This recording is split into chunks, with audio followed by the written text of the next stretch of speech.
We're here with National Master Eugene Salomon in front of a very interesting chessboard. Gene, so tell us about this board. You were telling me about this. Well, these pieces on this board are an integral part of my whole life. These pieces have traveled with me for many, many years, from my native Gijon in northern Spain to Madrid to Havana to New York to New Jersey. It's a history of 80 years of passion for chess. I started my chess career or my chess learning with my first teacher, my father. I had not seen him for years because of the Spanish Civil War. Caught him in Madrid while I was with my grandparents on the beach in Asturias. And after he left for France and was caught in the Second World War, after a few years we were reunited back for a brief period of 6 months or 8 months before he had to leave Spain and end up in Cuba. But while he was with us in Gijon in 1941, he taught me how to play chess. Every night we would play chess, and he would take advantage between game and game, explain to me the history of his life and his philosophy of life. So chess for me became, it was the way of bonding with my father after several years of separation. And probably that's why chess has become such an important part of my life. Back in 1943, after I learned a lot from my father and from my uncle, who was a good amateur player, my uncle, I was lucky enough that my uncle introduced me to world champion Alekhine, Alexander Alexandrovich Alekhine, my idol.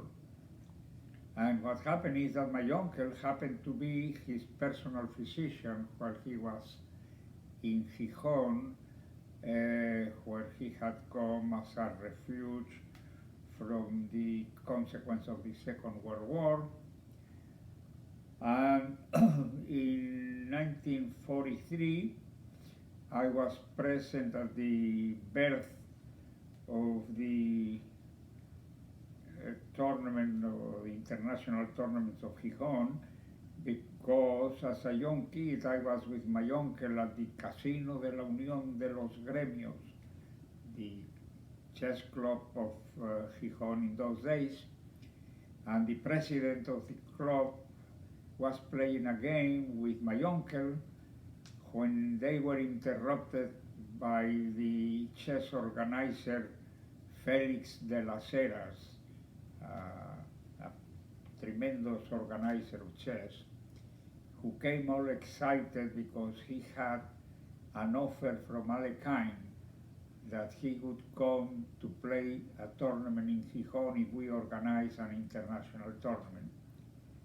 And that was the birth of that tournament. So in those days I was, well, the tournament didn't even start in that year, but the following year, 1944. And in that first tournament I was, of course, a volunteer golfer, helping the organizers to put the sets in the tables and bring coffee or water or whatever the players would need. I was a typical enthusiastic golfer. And I don't know if I had a sense of history, or for whichever reason I pleaded with my mother to please buy me a new set of chess. And these pieces you are seeing here are the ones that my mother, and we were in those days after the Civil War of Spain, very poor, but my mother made the effort to buy me these pieces, and I made the effort to put them in front of Alekhine table to make sure that that would be a souvenir. And it has become a souvenir for life. So anyhow, probably the most famous game of the 1944 tournament was the game where Arturo Pomar, with the black pieces, was able to draw his game against world champion Alekhine. Arturo Pomar was a child prodigy, and he did for Spanish chess in the early 1940s the equivalent to what Fischer made for the US chess in the early 1970s. All of a sudden chess became popular. So I believe that that game of Pomar with Alekhine, we are in a way looking at it with these pieces. A few months later, also in 1944, I was privileged to play against Alekhine in a simultaneous exhibition. It was against 10 players, probably the best 10 players of Gijon in those days.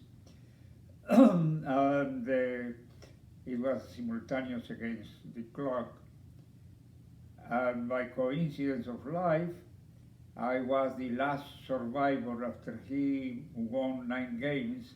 I ended up playing hand to hand with my idol Alekhine, which in my book still today is the best player of all times. There are debates. Some people may mention Capablanca or Fischer, or to me, Alekhine is my idol. Perhaps because I had the experience of walking with him arm on arm, taking him to his hotel one evening when my uncle said, "Gene, we cannot let him walk alone." In those days, Alekhine had a problem drinking, and sure enough, I walked him from the chess club in the Calle Corrida of Gijon to his hotel 2 blocks away. And all of a sudden, after half a block of walking together, he stopped and told me, "Young man, chess is not something to dedicate your whole life to it." I learned a big lesson. As a matter of fact, when I say that Alekhine was my third teacher, the first being my father, the second my uncle, and Alekhine number 3 is because Alekhine gave me not only a lesson for life about looking into life not exclusively on only one single passion, but to dedicate your life to multiple activities.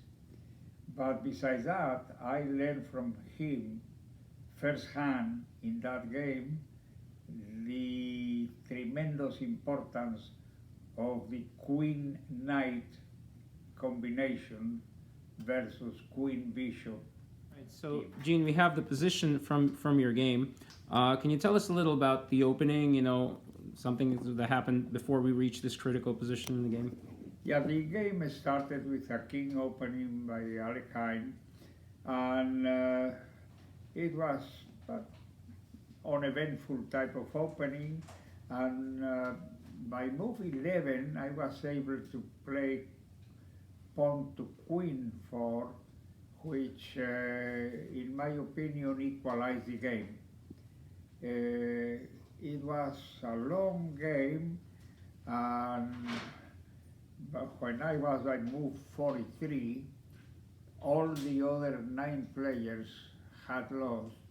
So in effect, I was playing hand to hand against my idol. And in this critical position that you will see now, I thought, gee, if I exchange the queens, I should be able to draw because it's the same amount basically of pawns, bishop versus knight. And I was very much afraid of his playing queen to b7 check, and then I would be on a checkmate. It does look pretty dangerous, yeah. Like if you go queen b7. So with that in mind, I said, well, let me exchange queens and my chances of draw will be better. What a huge mistake. Oh my God.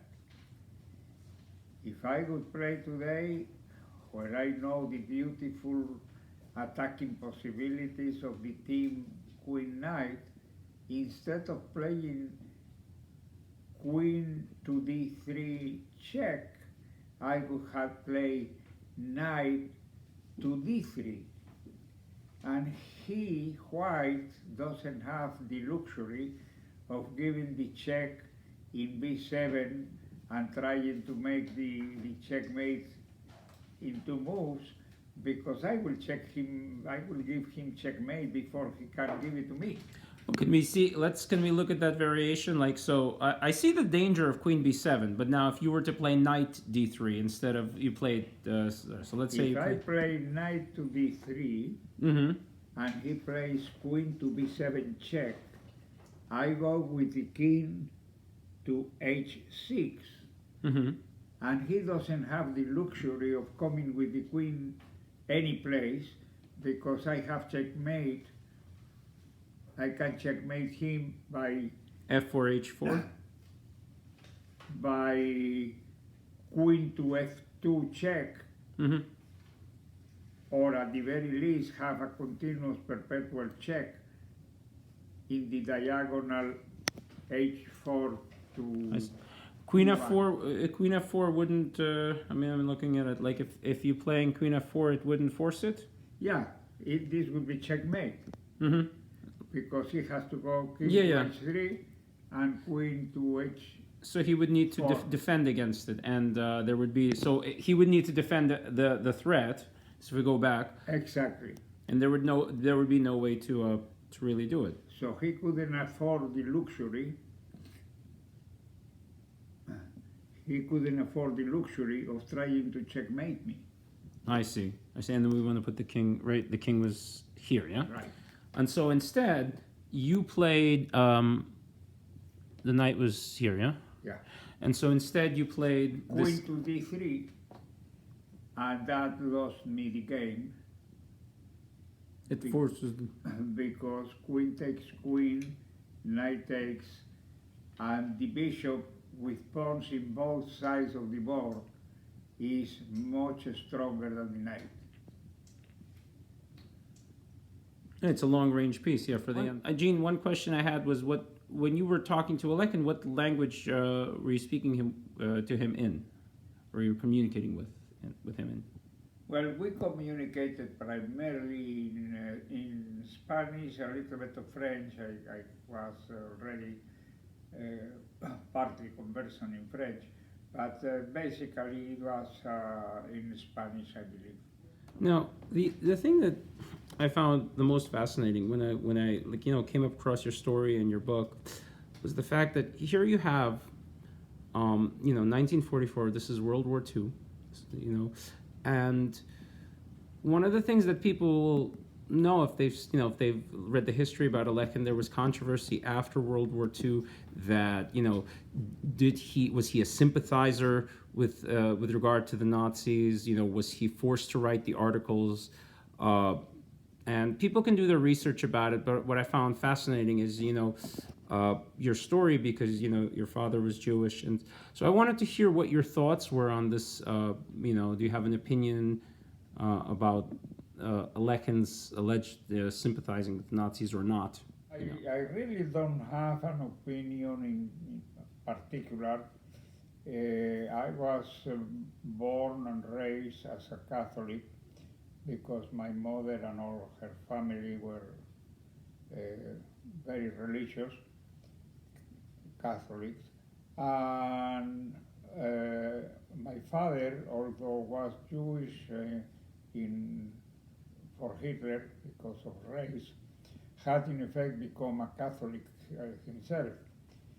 But for Hitler, as we know, it was not a matter of religion, but a matter of what he called race, ethnicity.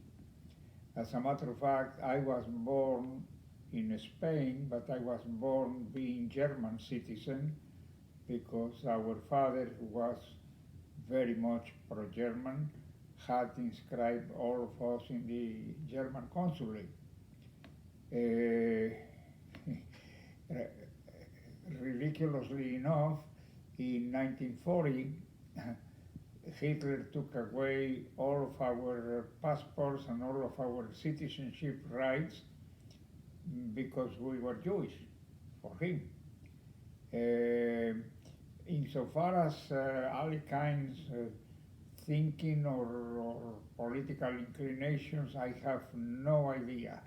I just knew him socially because my uncle was his personal physician who introduced me to him when he was coming to the casino to play chess and to drink his brandy. And as I told you before, I had the